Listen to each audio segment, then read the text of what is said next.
ലേഖനം 3-ാം അധ്യായത്തിന്റെ 13-ാം വാക്യം. നമുക്ക് പരിചയമുള്ള വാക്യമാണെങ്കിൽ ഞാനത് വായിക്കാൻ ആഗ്രഹിക്കുന്നു.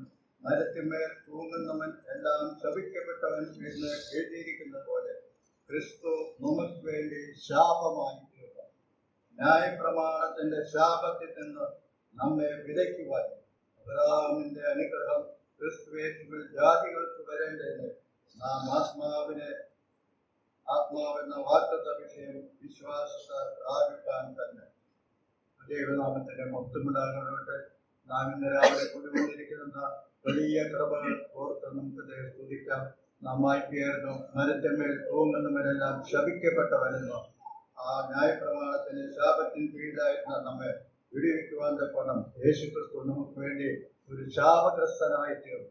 തന്റെ കടന്മാരുടെ മധ്യത്തിൽ ഒരു പാപിയുടെ സ്ഥാനം വഹിച്ചുകൊണ്ട് നമുക്ക് വേണ്ടി ശാപഗ്രസ്തമായിരിക്കുന്ന മരണമാണ് അനുഭവിച്ചത്. അതുകൊണ്ട് നമുക്ക് ലഭിച്ചത് ന്യായപ്രമാണത്തിൽ നിന്നും നമ്മെ വിടുവിച്ചിരിക്കുകയാണ്. അതിന്റെ ശാപത്തിൽ നിന്ന് വിടുവിച്ചിരിക്കുന്നു.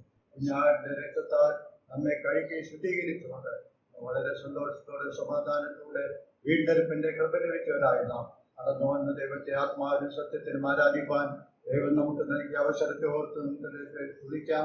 അവന്റെ വിലയേറിയ നാമം എന്നേക്കും പരമാവധി.